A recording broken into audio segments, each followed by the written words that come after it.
مرحبا بكم مشاهدين الكرام. ماذا بعد فوز الأهلي المصري على العين الإماراتي؟ سنشاهد في هذا الفيديو ردود الأفعال وشعور كريستيانو رونالدو بعد هزيمة العين. سنتعرف أيضا على مواعيد مباريات كأس العالم للأندية 2024. معرفة الناجحين من البداية، يا للهدية لا يمكن رفضها، لا يمكن رفضها في مباراة بهذا الوزن. الفرق الإماراتية أنت تقابل العين، ما تقابل أي فريق ترى. يا ويلك الزعيم العيناوي جايك، العين جايك في القاهرة 4 إن شاء الله و3.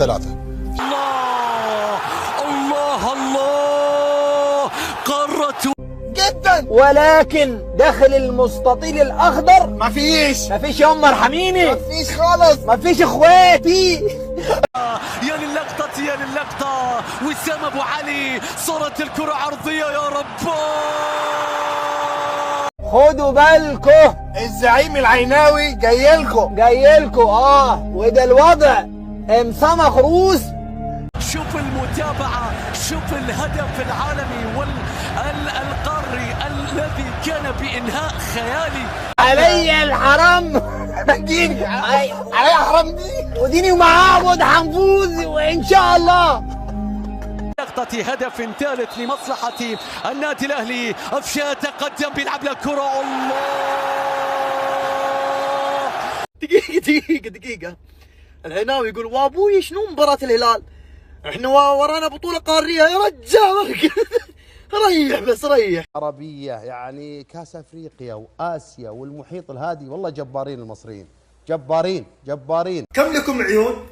اكيد 2، واحدة فقعها الهلال ب5 والثانية فقعها المصري ب3.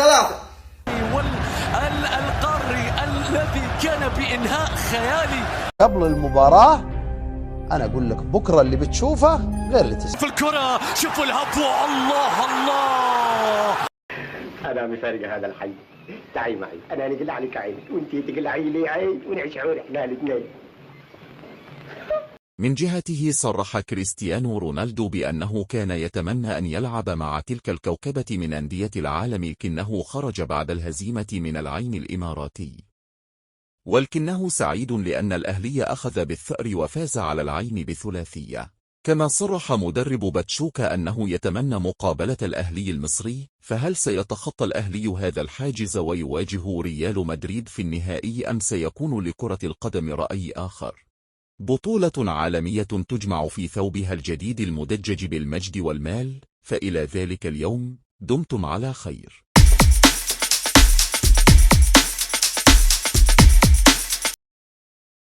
فضلا وليس أمرا ادعمونا بلايك للفيديو واشتراك بالقناة